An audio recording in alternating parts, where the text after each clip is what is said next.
Hello friends, welcome to your channel MPR। हम आशा करती हूँ कि आप सभी स्वस्थ होंगे, निरंतर अपने एग्जाम की तैयारी कर रहे होंगे। हम पढ़ रहे थे इतिहास, जिसको हम पढ़ने वाले हैं समर्पण कोचिंग की नोट से।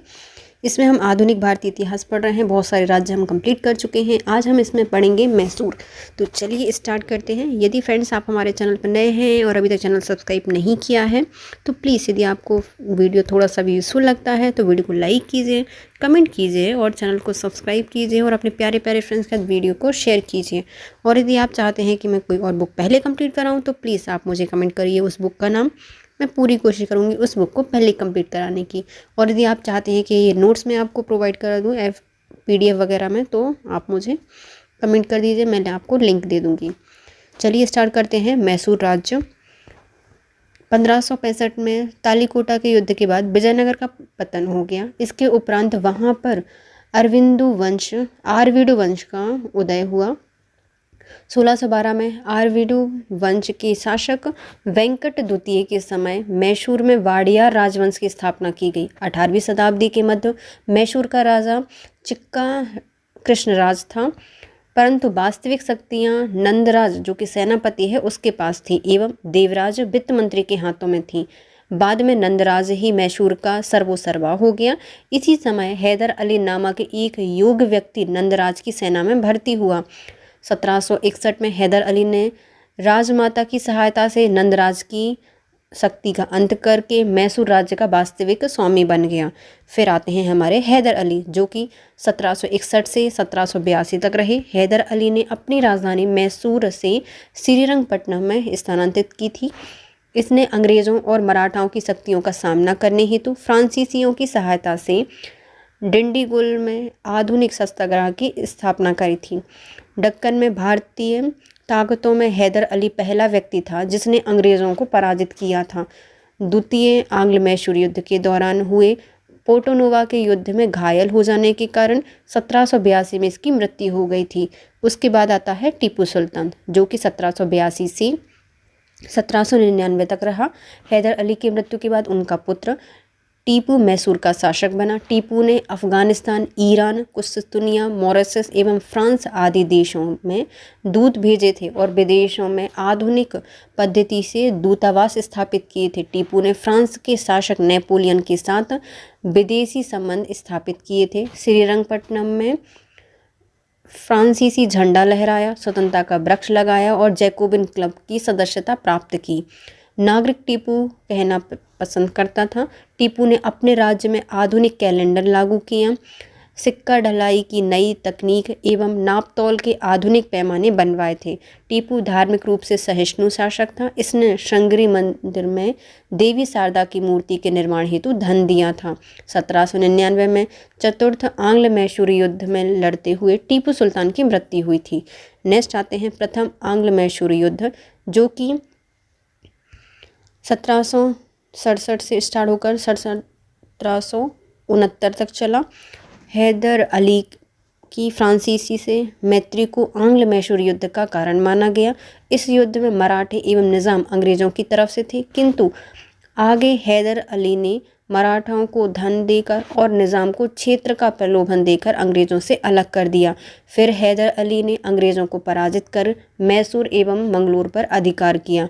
अंततः विवश होकर अंग्रेज़ों ने हैदर अली से मद्रास की संधि 1769 में कर ली, जिसके अनुसार दोनों पक्षों ने एक दूसरे के क्षेत्र एवं राजनीतिक कैदी वापस कर दिए और साथ ही दोनों पक्षों ने आश्वासन दिया कि यदि कोई या किसी पर भी कोई तीसरी शक्ति आक्रमण करती है तो दोनों एक दूसरे की मदद करेंगे। इस संधि से अंग्रेज़ों की पराकाष्ठा को धक्का लगा, क्योंकि एक भारतीय शक्ति ने संधि की शर्तें निश्चित की थी। इस युद्ध ने अंग्रेज़ों की अजेयता को भी समाप्त कर दिया था। नेक्स्ट आता है द्वितीय आंग्ल मैसूर युद्ध, जो कि 1780 से 1784 तक हुआ। इस युद्ध के कई कारण थे। पहला कारण था 1771 में मराठाओं ने मैसूर पर आक्रमण किया, परंतु अंग्रेज़ों ने सहायता नहीं की, अतः संधि टूट गई। दूसरा, हैदर अली ने भी फ्रांसीसियों के साथ मेल मिलाप की नीति अपनाई। तीसरा, इस युद्ध का तात्कालिक कारण यह था कि अमेरिकी स्वतंत्रता संग्राम प्रारंभ हो जाने से अंग्रेज़ों एवं फ्रांसीसियों में प्रतिस्पर्धा प्रारंभ हो गई थी।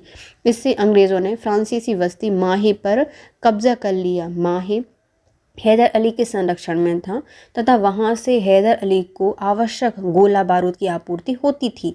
अतः हैदर अली ने निज़ाम और मराठाओं के साथ मिलकर अंग्रेज़ों के विरुद्ध आक्रमण कर दिया, किंतु शीघ्र ही अंग्रेज़ों ने मराठाओं से 1782 में सालवाई की संधि कर ली, जिससे मराठा हैदर अली से अलग हो गए।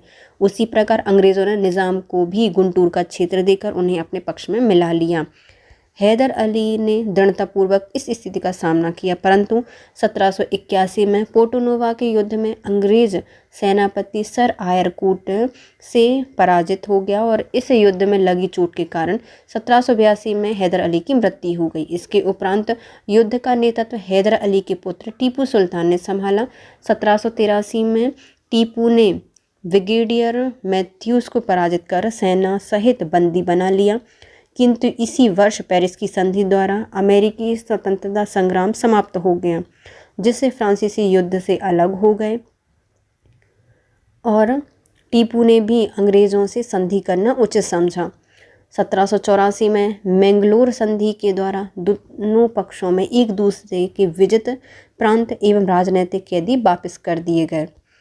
मंगलोर की संधि लॉर्ड मैकर्टनी एवं टीपू के बीच हुई थी। तत्कालीन गवर्नर वॉरेन हेस्टिंग ने इस संधि की शर्तों को नापसंद करते हुए कहा था कि यह लॉर्ड मैकर्टनी कैसा व्यक्ति है, मैं अभी भी विश्वास करता हूं कि यह संधि के बावजूद कर्नाटक को खो देगा। नेक्स्ट आता है तीसरा आंग्ल मैसूर युद्ध। ये 1790 से स्टार्ट होकर 1792 तक चला। इस युद्ध के तात्कालिक कारण यह थे कि 1789 में त्रावणकोर के राजा ने डचों से कैगानूर एवं जकोटा के दुर्ग खरीद लिए थे, जबकि ये दुर्ग टीपू खरीदना चाहता था। टीपू ने त्रावणकोर पर आक्रमण कर दिया। त्रावणकोर अंग्रेज़ों का मित्र राज्य था, अतः अंग्रेज गवर्नर लॉर्ड कॉर्नवालिस ने भी टीपू के विरुद्ध युद्ध की घोषणा कर दी। कॉर्नवालिस मराठा निज़ाम की सेना ने श्रीरंगपट्टनम को घेर लिया। तत्पश्चात विवश होकर टीपू ने श्रीरंगपट्टनम की संधि 1792 में कर ली। इसके अनुसार बारामहल, डंडीगुल, मालावार अंग्रेज़ों को, तुंगभद्रा नदी का उत्तरी भाग मराठाओं को और पेन्नार एवं कृष्णा के बीच का भाग निज़ाम को देना पड़ा। टीपू के दो पुत्र क्षतिपूर्ति प्राप्त करने तक कॉर्नवालिस के पास बंदी बनाकर रखे गए। कॉर्नवालिस ने इस संधि पर टिप्पणी की थी कि हमने अपने मित्र को अधिक शक्तिशाली बनाए बिना अपने शत्रु को पंगु कर दिया है। कॉर्नवालिस के बाद सर जॉन सोर गवर्नर जनरल बनकर आया, परंतु उसने मैसूर के प्रति आहस्तक्षेप की नीति अपनाई। इसी कारण जॉन सोर को आहस्तक्षेप नीति का जन्मदाता भी कहा जाता है। आगे चलकर सर जॉन लॉरेंस ने भी अफगानिस्तान के प्रति आहस्तक्षेप की नीति अपनाई थी। नेक्स्ट आते हैं चतुर्थ आंग्ल मैसूर युद्ध। 1799 में स्टार्ट हुआ था। 1799 में लॉर्ड वेलिज़ली ने टीपू के पास सहायक संधि का प्रस्ताव भेजा, किंतु टीपू ने इसे अस्वीकार कर दिया। वेलिज़ली ने टीपू सुल्तान पर दोष लगाया कि वह निज़ाम और मराठाओं के साथ मिलकर अंग्रेज़ों के विरुद्ध षड्यंत्र रच रहा है तथा 1799 में युद्ध की घोषणा कर दी गई। अंग्रेज़ों ने श्रीरंगपट्टनम को घेर लिया और टीपू युद्ध लड़ते हुए मारा गया। इस तरह 1799 में अंग्रेज़ों ने श्रीरंगपट्टनम पर अधिकार कर लिया। अंग्रेज़ों ने मैसूर के कुछ प्रदेश निज़ाम को देकर शेष प्रदेश को अपने साम्राज्य में शामिल कर लिया। 1800 में मद्रास प्रेसिडेंसी की स्थापना की गई। मैसूर के छोटे से क्षेत्र को वाडियार वंश के 2 वर्षीय बालक कृष्णराज को राजा बनाकर अंग्रेज़ों ने अपने संरक्षण में ले लिया और मैसूर पर सहायक संधि लाद दी गई। चतुर्थ आंग्ल मैसूर युद्ध की सफलता के बाद गवर्नर जनरल वेलिज़ली ने कहा था कि अब पूर्व का राज हमारे कदमों में है। नेक्स्ट है मराठा। मराठाओं के उद्भव के कारण। महाराष्ट्र की भौगोलिक स्थिति, वहाँ की ऊबड़-खाबड़ जमीन एवं जलवायु ने मराठाओं को सुदृढ़, परिश्रमी एवं लड़ाकू बनाया।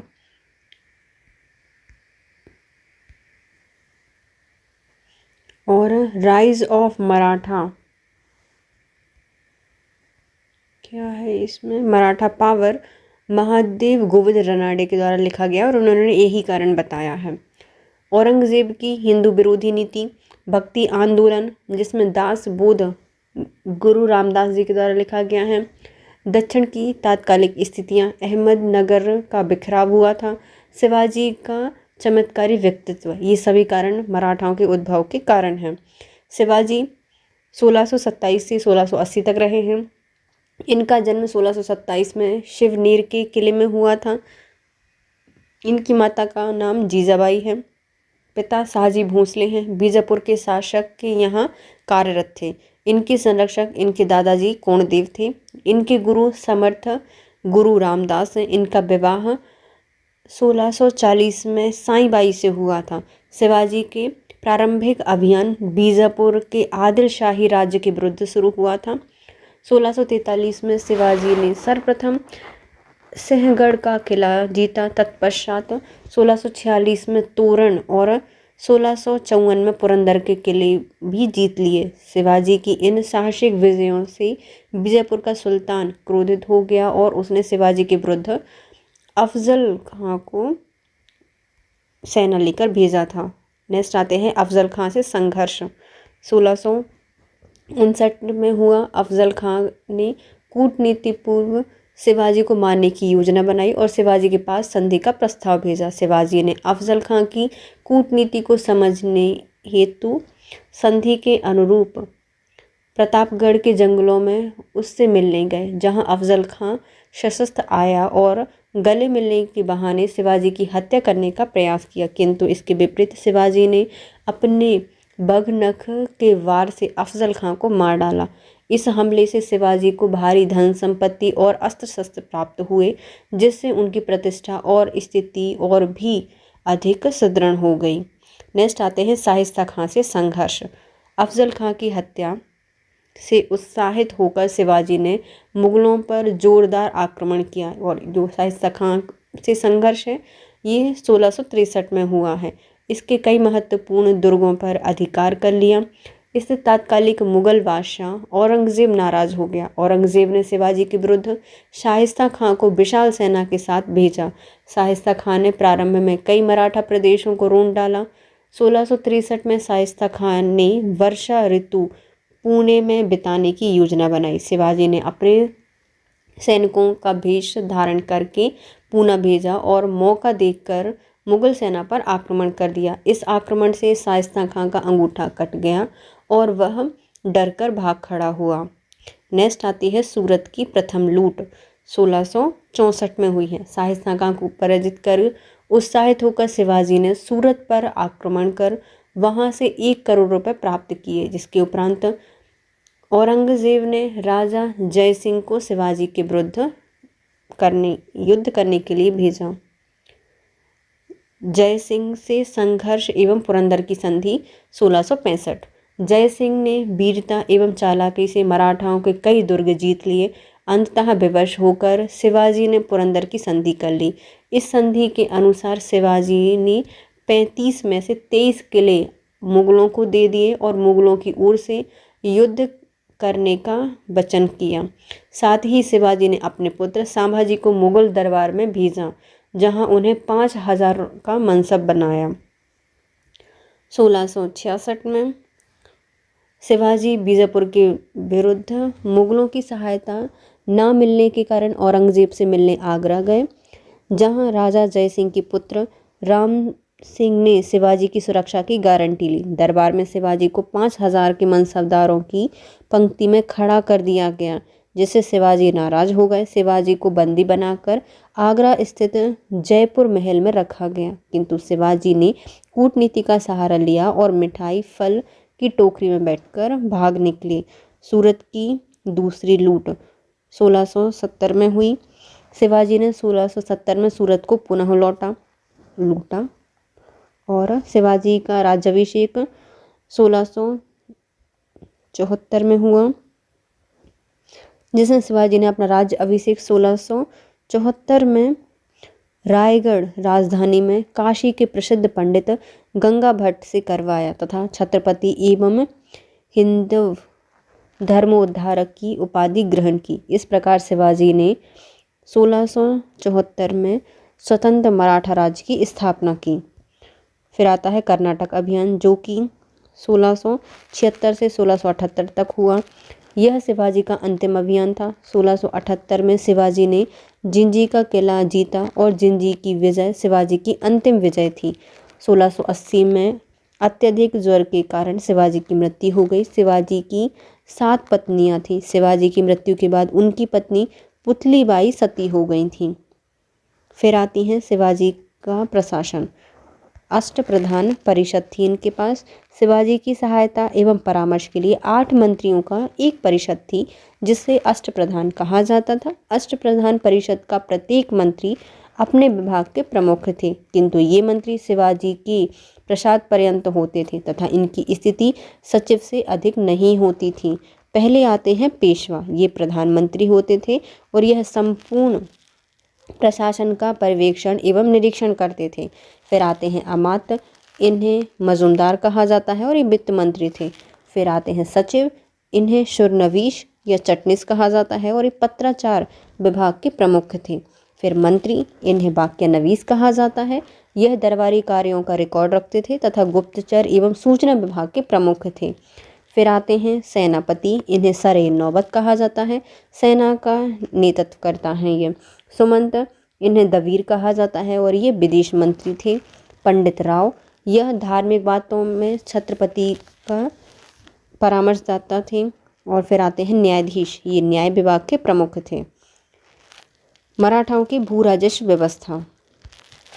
शिवाजी ने 1679 में अन्नाजी दत्तो द्वारा भूमि सर्वेक्षण कराया था और भूमि माप की पद्धति अपनाई थी। शिवाजी ने रस्सी के बदले काठी, जो कि मानक छड़ी से भूमि की माप कराई। भू राजस्व की राशि प्रारंभ में 33% थी, किंतु बाद में इसको बढ़ाकर 40% कर दिया गया था।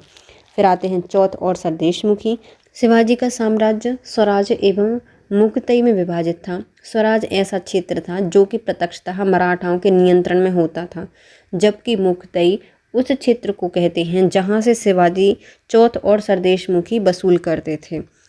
फिर आते हैं चौथ, यह पड़ोसी राज्यों से उनके क्षेत्र पर आक्रमण एवं लूटपाट न करने के बदले वसूल किया जाता था, जो राज्य की आय का 1/4 भाग होता था।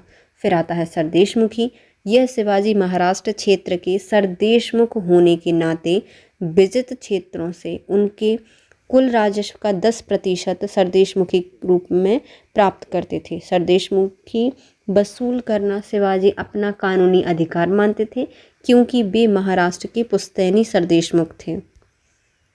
सैन्य प्रशासन। शिवाजी की सेना में पैदल सेना, अश्वरोही सेना, तोपखाना और नौसेना शामिल थी। अश्वरोही सेना के संगठन को पागा कहा गया है। इसके 2 प्रकार के सैनिक थे। पहला वर्गीर और सिलेदार। वर्गीर को राज्य की ओर से घोड़े और शस्त्र प्राप्त होते थे, जबकि सिलेदार इसका स्वयं प्रबंधन करते थे। अन्य महत्वपूर्ण तथ्य में अंग्रेज इतिहासकार स्मिथ ने शिवाजी के राज्य को डाकू राज्य कहा है। औरंगजेब ने शिवाजी को पहाड़ी चूहा कहा है। शिवाजी को गौरिल्ला युद्ध पद्धति का जनक भी कहा जाता है। मराठा विलेखों में मोड़ी लिपि का प्रयोग किया जाता था। शिवाजी के उत्तराधिकारी पहले आते हैं संभाजी, जो कि 1680 से 1690 तक रहे हैं।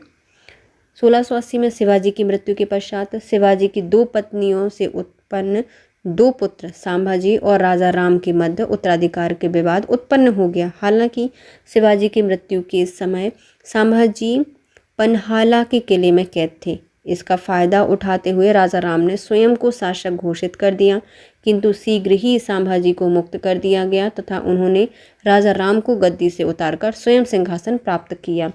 फरवरी 1689 में संगमेश्वर में धावा बोल मुगल सेनापति मुकर्रम खान ने संभाजी और कवि कलश को बंदी बना लिया और दोनों की हत्या कर दी गई। फिर आते हैं राजा राम गद्दी पर, जो कि 1689 से 1700 तक रहे हैं और संभाजी की मृत्यु के समय उनका पुत्र शाहू केवल 7 वर्ष का था तथा राजा राम को मराठा शासक नियुक्त कर दिया गया। 1691 में मुगल सेनापति जुल्फिकार खान ने जिंजी का घेरा डाला और 8 वर्ष तक राजा राम जिंजी के किले में कैद रहे। 1698 में राजा राम जिंजी से सतारा भागने में सफल रहे और सतारा को अपना राजधानी बनाया। 1700 में सतारा में ही उनकी मृत्यु हो गई। फिर आते हैं शिवाजी द्वितीय 1700 से 1707 तक। राजा राम की मृत्यु के बाद उनका अल्पवयस्क पुत्र शिवाजी द्वितीय शासक बना और राजा राम की पत्नी ताराबाई उनकी संरक्षिका बनी। इस प्रकार औरंगजेब की मृत्यु 1707 के समय मराठाओं का नेतृत्व ताराबाई के हाथों में था। मराठाओं में आपसी संघर्ष को बढ़ावा देने के लिए 1707 में जुल्फिकार खान ने बहादुर शाह के कहने पर बहादुर शाह प्रथम ने साहू को कैद से मुक्त कर दिया। साहू जी आए 1707 से 1739 तक। साहू जी संभाजी के पुत्र थे। इनकी मां का नाम था येशुबाई। 1707 में साहू जी और ताराबाई की सेना में केड़ा का युद्ध हुआ। इस युद्ध में ताराबाई ने साहू जी के विरुद्ध धन्नाजी जाधव के नेतृत्व में सेना भेजी थी। धन्नाजी जाधव साहू जी के पक्ष में चले गए, जिससे ताराबाई हैं वो पराजित हो गई। वह दक्षिण महाराष्ट्र भाग गई और साहू जी ने 1708 में सतारा में अपना राजाभिषेक किया। सतारा को अपनी राजधानी बनाया। इसी वर्ष साहू जी ने एक नया पद सेना को संगठित करने वाले का गठन किया और इस पद पर बालाजी विश्वनाथ को नियुक्त किया गया। इस प्रकार मराठा 2 भागों में बट गया। उत्तर में साहू जी के अधीन सतारा राज्य और दक्षिण में शिवाजी द्वितीय के अधीन कोल्हापुर राज्य। दोनों मराठा राज्यों के मध्य तब संघर्ष समाप्त हुआ जब शिवाजी द्वितीय की मृत्यु के बाद राजा राम की दूसरी पत्नी से उत्पन्न पुत्र संभाजी द्वितीय कोल्हापुर की गद्दी पर बैठा। 1731 में संभाजी द्वितीय ने साहू जी के साथ वारणा की संधि की और इस संधि के अनुसार संभाजी ने कोल्हापुर से, साहू जी ने सतारा से राज्य करना स्वीकार किया। फिर आते हैं राजा राम द्वितीय, जो कि 1749 से 1750 तक 1 साल तक रहते हैं। 1749 में साहू जी की मृत्यु हो गई। साहू जी के दत्तक पुत्र राजा राम द्वितीय को छत्रपति बनाया गया। 1750 में पेशवा बालाजी बाजीराव ने राजा राम द्वितीय ने संगोला की संधि कर ली, जिसके अनुसार मराठा संगठन का वास्तविक नेता पेशवा बन गए और छत्रपति नाम मात्र के प्रधान रह गए तथा सतारा के किले में बंदी की तरह जीवन व्यतीत करना लगे। नेक्स्ट आते हैं पेशवा का इतिहास। पहले आते हैं बालाजी विश्वनाथ, जो कि 1713 से 1720 तक रहे। बालाजी विश्वनाथ को मराठा साम्राज्य का द्वितीय संस्थापक कहा जाता है। 1708 में साहू जी ने इन्हें सेनाकर्ते का पद प्रदान किया था। 1713 में इन्हें पेशवा नियुक्त किया गया। बालाजी विश्वनाथ की मुख्य सफलता 1719 में मुगल बादशाह की ओर से सैयद बंधुओं द्वारा मराठाओं से की गई संधि थी। इस संधि के अनुसार वे मराठाओं को दक्षिण भारत के 6 सूबों से चौथ और सरदेशमुखी वसूल करने की अनुमति मिल गई थी। इसके बदले में साहू जी ने मुगलों को 15,000 घुड़सवार सेना की सहायता तथा प्रतिवर्ष 10 लाख रुपए देना स्वीकार किया था। इस संधि को रिचर्ड टेम्पल ने मराठाओं का मैग्ना कार्टा कहा है। फिर आते हैं बाजीराव प्रथम, 1720 से 1740 तक रहे। बालाजी बाजीराव की मृत्यु के पश्चात उनका पुत्र बालाजी विश्वनाथ की मृत्यु के बाद उनका पुत्र बाजीराव प्रथम पेशवा बना। उसे लड़ाकू पेशवा कहा गया। शिवाजी के पश्चात गोरिल्ला युद्ध पद्धति का सबसे अच्छा प्रतिपादक इसे कहा गया है।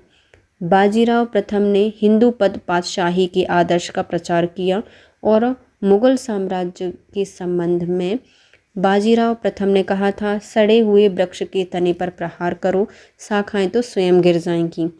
निज़ाम से संघर्ष हुआ इनका 1728 में। बाजीराव ने 1728 में पालखेड़ा के युद्ध में निज़ामुल मुल्क को परास्त किया और उससे मुंगी शिवगांव की संधि की। इस संधि के अनुसार निज़ाम ने साहू जी को चौथ और सरदेशमुखी देना, संभाजी द्वितीय की सहायता न करने देना आदि का वचन दिया। इस संधि के उपरांत संभाजी द्वितीय को निज़ाम की सहायता मिलना बंद हो गई।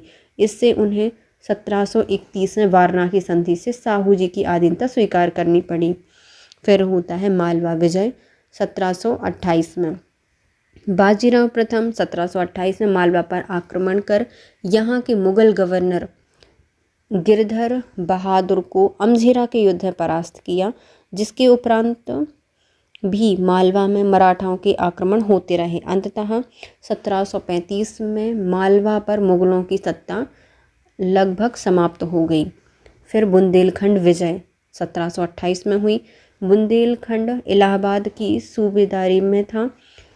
जब इलाहाबाद के मुगल गवर्नर मोहम्मद खां वंगश ने बुंदेलखंड के नरेश छत्रसाल को अपने अधीन लाने का प्रयास किया, तब छत्रसाल ने बाजीराव प्रथम से सहायता मांगी। 1728 में मराठाओं ने बुंदेलखंड के सभी विजित प्रदेश मुगलों से छीन लिए और छत्रसाल ने पेशवा की शान में एक दरबार का आयोजन किया। दरबार में एक मुस्लिम नर्तकी की मस्तानी को पेश किया गया। साथ ही कालपी, सागर, झांसी और हृदयनगर पेशवा को निजी जागीर के रूप में दिए गए। गुजरात विजय 1731 से 1738 में हुई। गुजरात से भी मराठा चौथ और सरदेशमुखी वसूल करते थे। साहू जी यहाँ त्र्यंबक राव को नियुक्त किया। त्र्यंबक राव स्वयं गुजरात और मालवा के राजस्व पर अपना अधिकार चाहता था।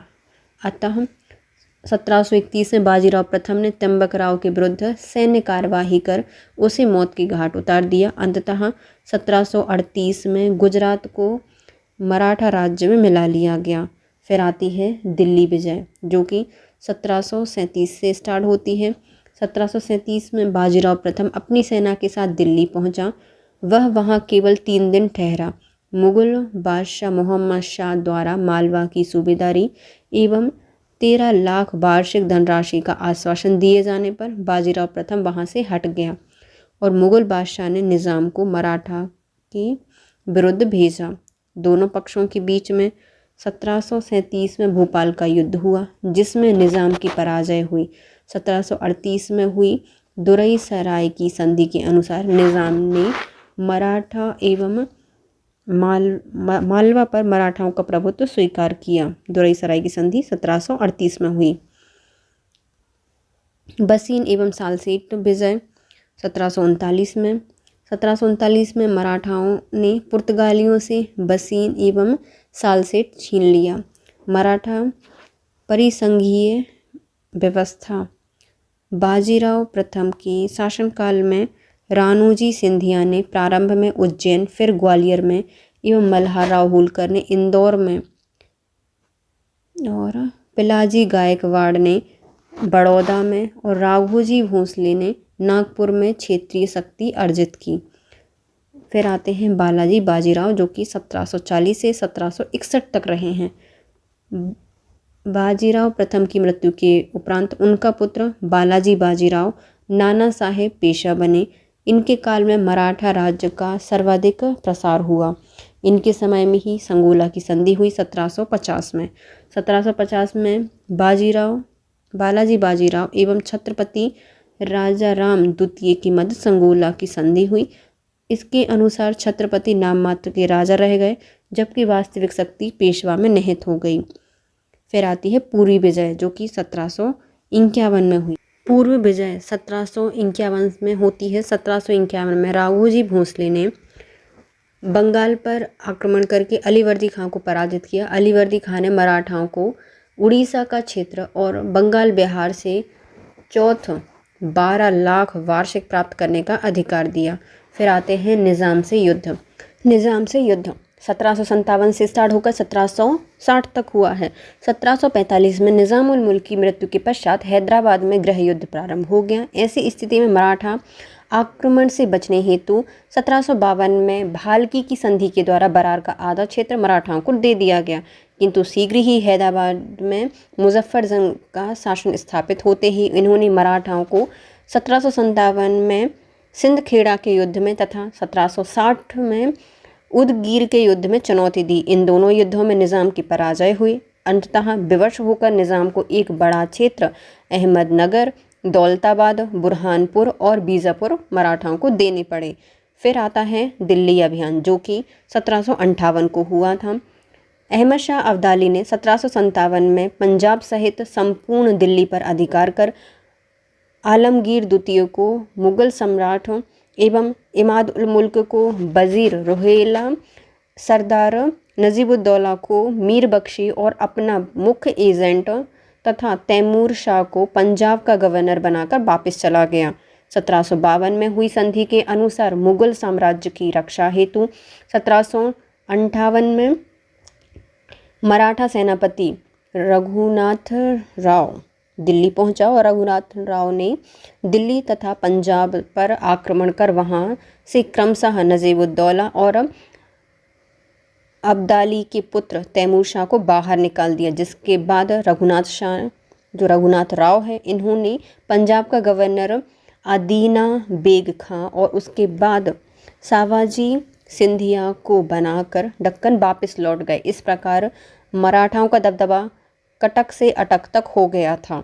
फिर होता है पानीपत का तीसरा युद्ध, जो कि 14 जनवरी 1761 को हुआ। 1759 में अहमद शाह अब्दाली ने मराठाओं को दंडित करने हेतु पुनः भारत पर आक्रमण किया। जनवरी 1760 में रास्ते में बरारी घाट के युद्ध में संभाजी सिंधिया और दत्ताजी सिंधिया मारे गए। आगे बढ़कर अब्दाली ने दिल्ली पर अधिकार कर लिया। बालाजी बाजीराव ने सदाशिवराव और विश्वासराव भाऊ के नेतृत्व में मराठा सेना दिल्ली भेजी।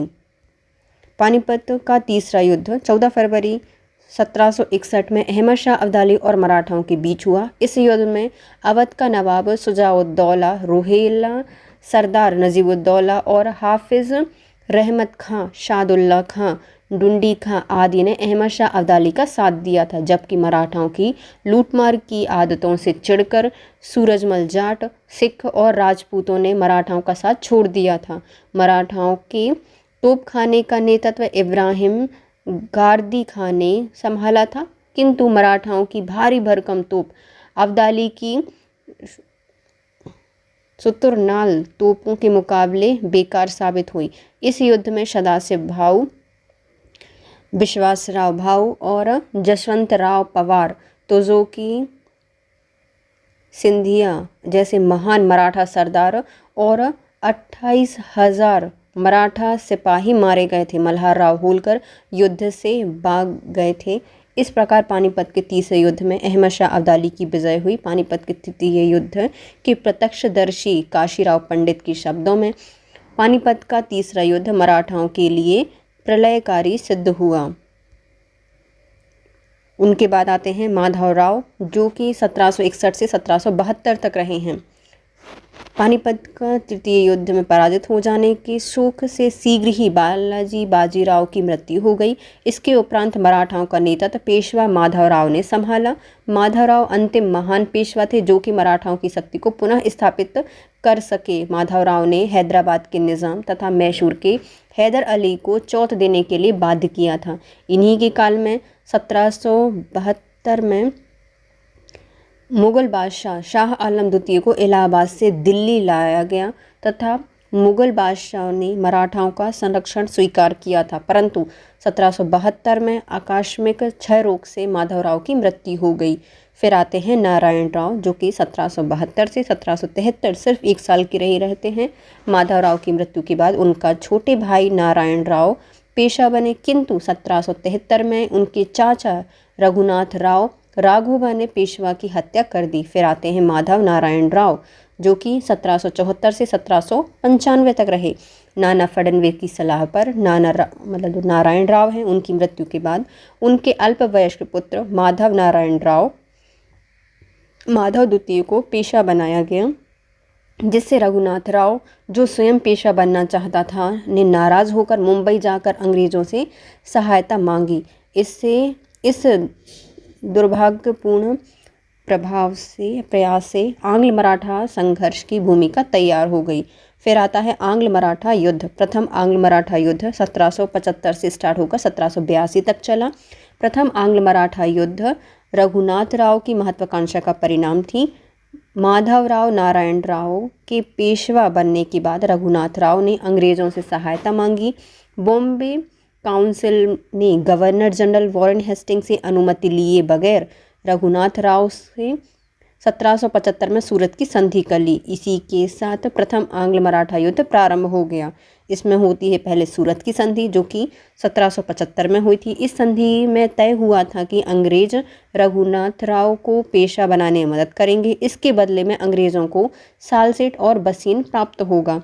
फिर होती है पुरंदर की संधि, जो कि 1776 में होती है। कलकत्ता काउंसिल ने मुंबई सरकार की सूरत संधि को मानने से इनकार कर दिया।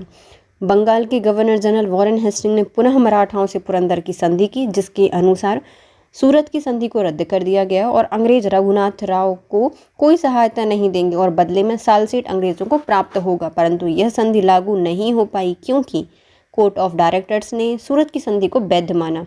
अतः मुंबई काउंसिल ने पुनः युद्ध छेड़ दिया और 1779 में मराठाओं ने अंग्रेजों का तालगांव के युद्ध में पराजित किया और बड़गांव की संधि की। नेक्स्ट आती है बड़गांव की संधि, जो कि 1779 में हुई थी। इस संधि के अनुसार अंग्रेजों को मुंबई काउंसिल द्वारा जीती गई समस्त भूमि लौटानी पड़ी। सालसेट भी अंग्रेजों के हाथ से निकल गया। वॉरेन हेस्टिंग ने इस अपमान संधि को मानने से इनकार कर दिया तथा पुनः युद्ध प्रारंभ हुआ। इसी समय ब्रिटिश सेना द्वितीय आंग्ल मैसूर युद्ध 1780 से 1784 में भी उलझी थी। अतः सैन्य दबाव को कम करने हेतु वॉरेन हेस्टिंग ने मराठाओं से संधि करना उचित समझा। अंततः महाजी सिंधिया की मध्यस्थता से अंग्रेजों और पेशवाओं के मध्य सालबाई की संधि हुई। नेक्स्ट आती है सालबाई की संधि, जो कि 1782 में हुई थी। इस संधि के अनुसार माधवराव नारायण राव को पेशवा स्वीकार किया गया और सालसेट द्वीप अंग्रेजों को प्राप्त हुआ और अंग्रेजों ने रघुनाथ राव का पक्ष छोड़ दिया। फिर होता है द्वितीय आंग्ल मराठा युद्ध, जो कि 1802 से 1805 तक चलता है। सालबाई की संधि 20 वर्षीय युद्ध विराम थी। शीघ्र ही द्वितीय आंग्ल मराठा युद्ध प्रारंभ हो गया। 1800 ईस्वी तक सभी महत्वपूर्ण मराठा सरदार मर चुके थे।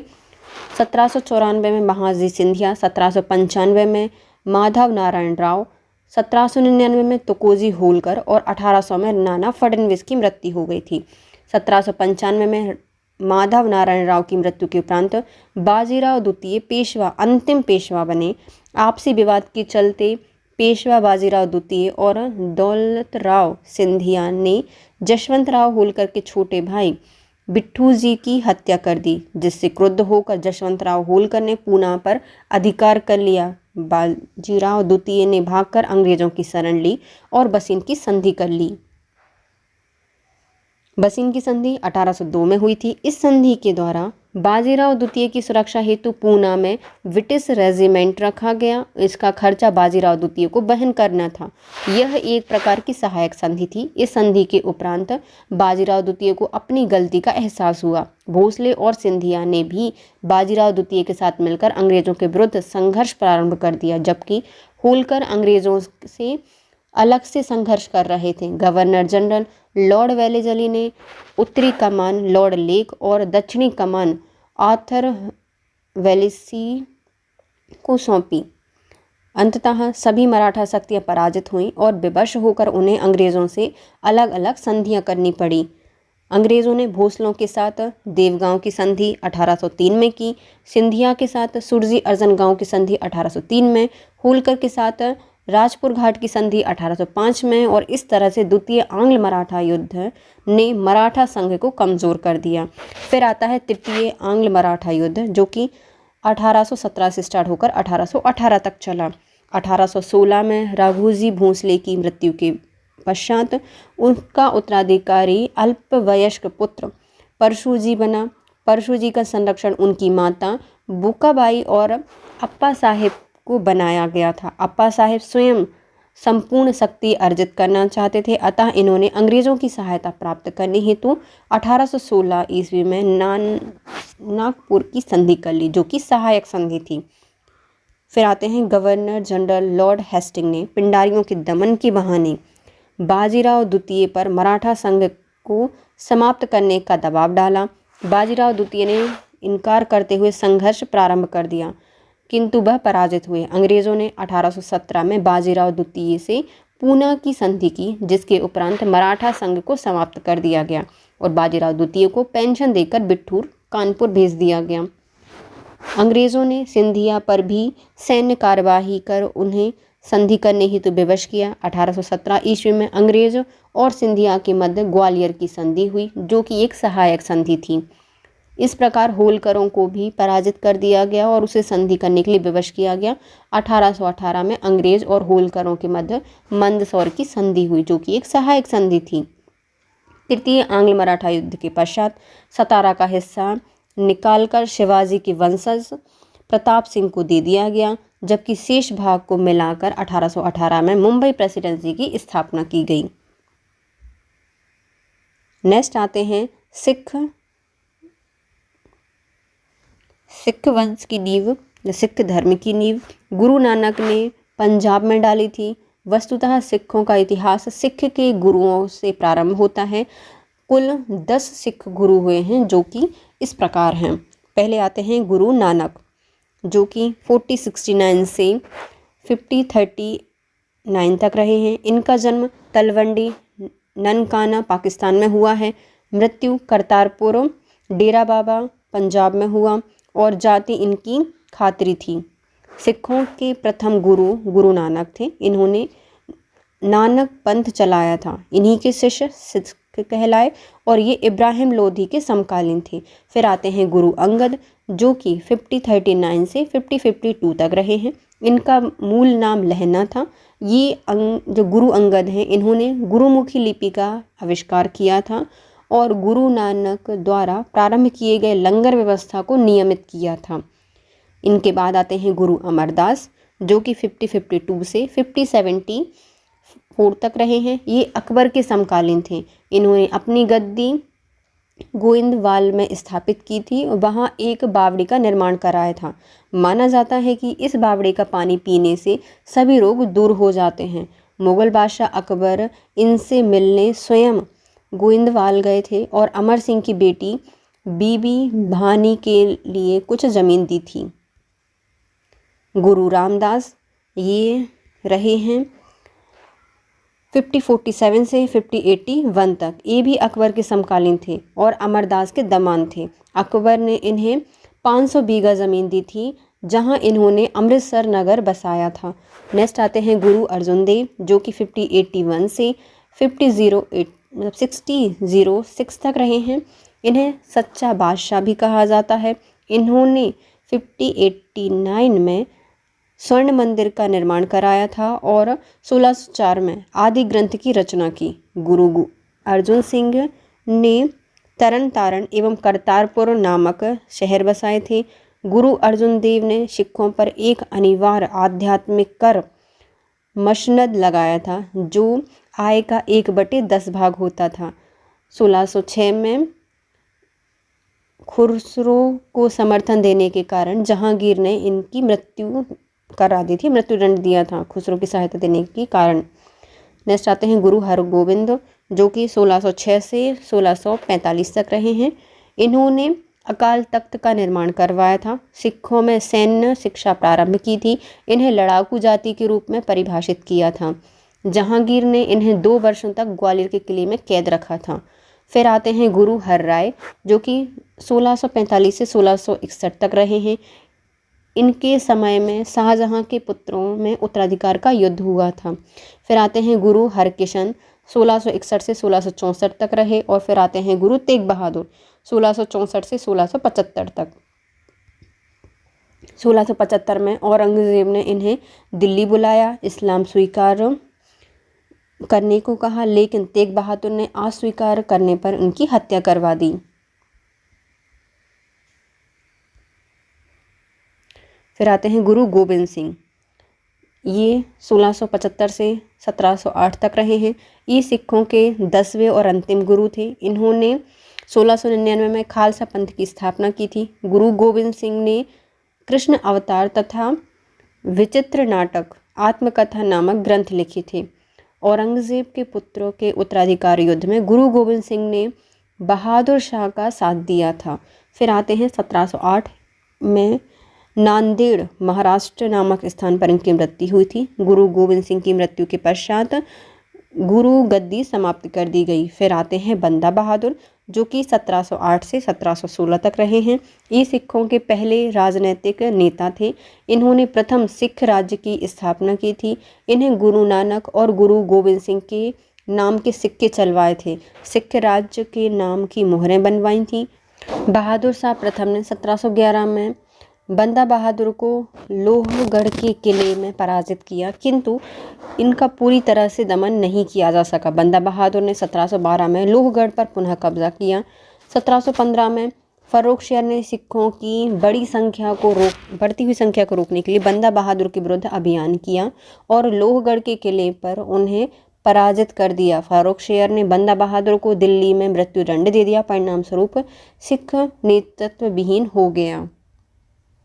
नेक्स्ट आते हैं रणजीत सिंह, जो कि 1792 से 1839 तक रहे हैं। बंदा बहादुर की मृत्यु के बाद सिख 12 मिसलों में विभाजित हो गया। इसमें से एक सुकरचाकलिया मिसल थी, जिसके प्रमुख रणजीत सिंह थे। सुकरचाकलिया मिसल का राज्य रावी और चेनाब नदी के मध्य था। 1798 से 1799 में अफगान शासक जमान शाह ने सिखों पर आक्रमण किया। रणजीत सिंह ने अफगान सेना को भारी नुकसान पहुंचाया। वापस जाते समय जमान शाह की 12 तोपें चेनाब नदी में गिर गईं। रणजीत सिंह ने इन्हें निकलवा कर वापस भिजवा दिया। इस सेवा के बदले जमान शाह ने रणजीत सिंह को लाहौर पर अधिकार करने की अनुमति दी। 1799 में रणजीत सिंह ने लाहौर पर अधिकार कर लिया। 1802 में रणजीत सिंह ने अमृतसर को भी भंगी मिसल से छीन लिया और इस तरह से पंजाब की राजनीतिक राजधानी लाहौर एवं धार्मिक राजधानी अमृतसर दोनों अपने अधीन कर ली। रणजीत सिंह ने सतलज नदी के पूर्व प्रदेश फिरोजपुर, लुधियाना, जिन्हें स्थानीय लोग मालवा कहते हैं, उनको भी जीतना चाहा। सतलज नदी के पूर्वी प्रदेश के राजाओं ने रणजीत सिंह से भयभीत होकर अंग्रेज़ों से संरक्षण मांगा। अंग्रेज़ों को भी उत्तर पश्चिम से रूसी आक्रमण का भय था, अतः अंग्रेज़ों ने इसे एक उपयुक्त अवसर के रूप में देखा। गवर्नर जनरल लॉर्ड मिंटो ने रणजीत सिंह से वार्ता हेतु चार्ल्स मैटकॉफ को भेजा। साथ ही रणजीत सिंह पर दबाव बनाने हेतु पीछे पीछे से ऑक्टर लोनी की सेना के साथ भी भेजा गया। इससे भयभीत होकर 1809 में रणजीत सिंह ने मैटकॉफ के साथ अमृतसर की संधि कर ली। इस संधि के अनुसार सतलज नदी को दोनों राज्यों की सीमा मान लिया गया। सतलज के पूर्व के राज्य अब अंग्रेज़ों के अधिकार में आ गए और अंततः रणजीत सिंह का पूर्व की ओर प्रसार रुक गया। रणजीत सिंह ने पश्चिम की ओर सिख राज्य का प्रसार किया और 1809 में कांगड़ा जीत लिया।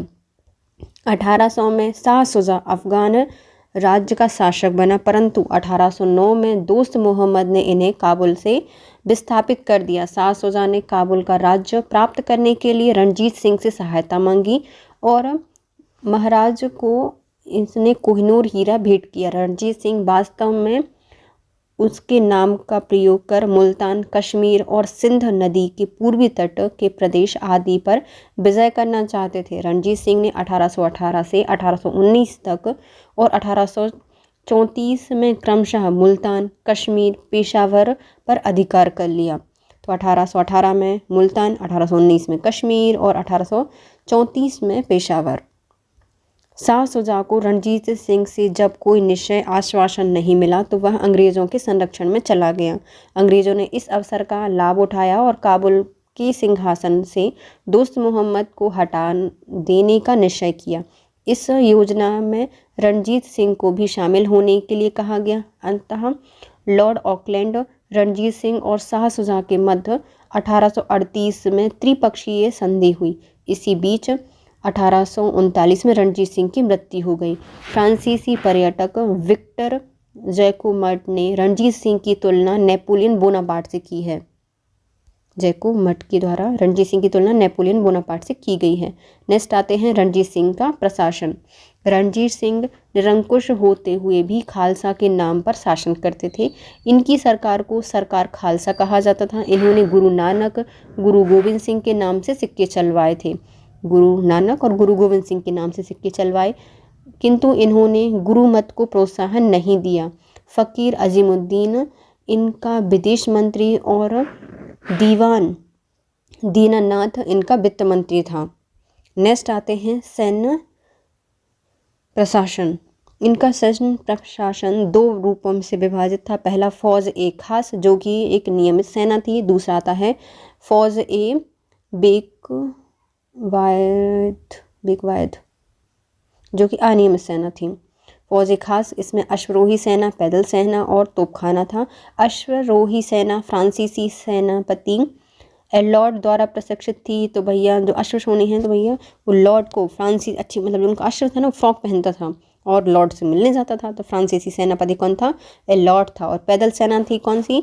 इटालियन सेनापति बंतूरा द्वारा प्रशिक्षित था। तो जो भैया पैदल लोग जो जाते थे उनको इडली खिलाई जाती थी, जो अच्छी अच्छी बनती थी ना वो खिलाई जाती थी। बंतूरा द्वारा प्रशिक्षित था, क्योंकि इटालियन था। फिर आता है तोपखाना। ये भी फ्रांसीसी जनरल कोट और कर्नल गार्डनर द्वारा संगठित था। तो तोपखाने, तोप में भी फ्रागें पहनाई जाती थी और कोट के गार्डन में रखी जाती थी। बस कोट और गार्डन के द्वारा इसको प्रशिक्षित किया जाता, संगठित किया गया था। नेक्स्ट आते हैं फौज ए बकवायद। ये अनियमित सेना थी। गुड़ चढ़ा खास, इन्हें अपने घोड़े और अस्त्र लाने होते थे। घोड़े और अस्त्र लाने होते थे घोड़ चढ़ा खास को। और मिशलदार क्या होते थे? ये अधीनस्थ सरकारों की सेना होती थी। रणजीत सिंह के उत्तराधिकारी। 1839 में रणजीत सिंह की मृत्यु के पश्चात सिख दरबार षड्यंत्र और हत्याओं का केंद्र बन गया। इसके बाद अगले 6 वर्षों में 4 राजा क्रमशः खड़क सिंह, निहाल सिंह और शेर सिंह और दिलीप सिंह और 4 वजीर क्रमशः ध्यान सिंह, हीरा सिंह, जवाहर सिंह और लाल सिंह बदले गए। सितंबर 1943 में दिलीप सिंह राजा बने। इनकी माता जिंदन संरक्षिका बनी। 1845 में लाल सिंह वजीर और तेजा सिंह सेनापति बने। 2 सेनापति थे, लाल सिंह और तेजा सिंह। प्रथम आंग्ल सिख युद्ध, जो कि 1845 से 1846 में हुआ।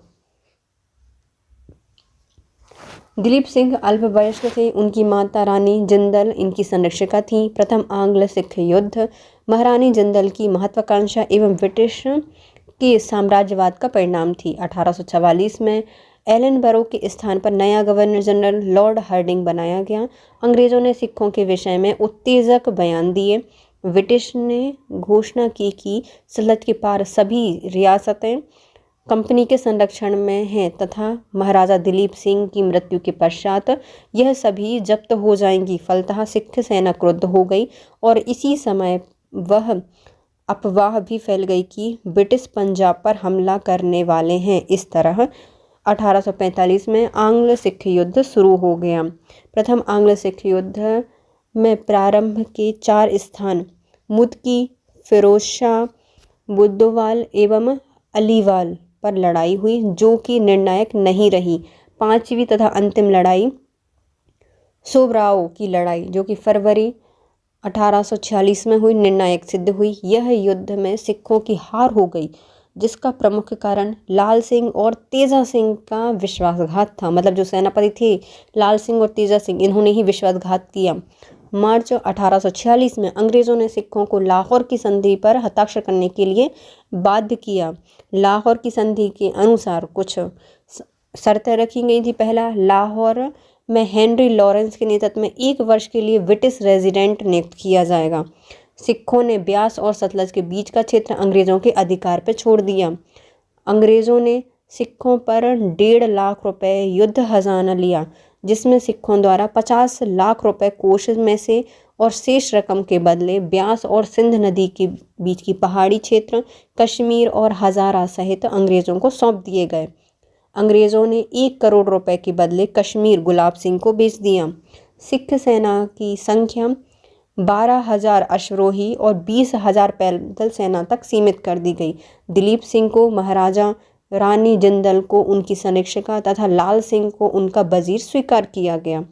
इसके कुछ समय पश्चात ही दिसंबर 1846 में भैरोवाल की एक पूर्व संधि की गई, जिसके अनुसार रानी जिंदल की संरक्षिका को समाप्त करके उन्हें पेंशन देकर शेखपुरा निर्वासित कर दिया गया। ब्रिटिश रेजिडेंट की अध्यक्षता में एक परिषद को शासन की कार्यवाही हेतु नियुक्त किया गया। लाहौर में एक स्थायी अंग्रेजी फौज का रहना स्वीकार हुआ, जिसका खर्चा दिलीप सिंह को देना था। अब क्या होगा? दूसरा आंग्ल सिख युद्ध हुआ, क्योंकि सिख इससे क्रोधित हो जाएंगे, जो कि 1848 से 1849 तक चला। प्रथम युद्ध की पराजय के बाद सिख सेना खालसा शक्ति को पुनः प्रतिष्ठापित करना चाहती थी। दूसरी ओर नया गवर्नर जनरल लॉर्ड डलहौजी साम्राज्यवादी था। वह नए प्रदेशों को प्राप्त करने का कोई अवसर नहीं खोना चाहता था।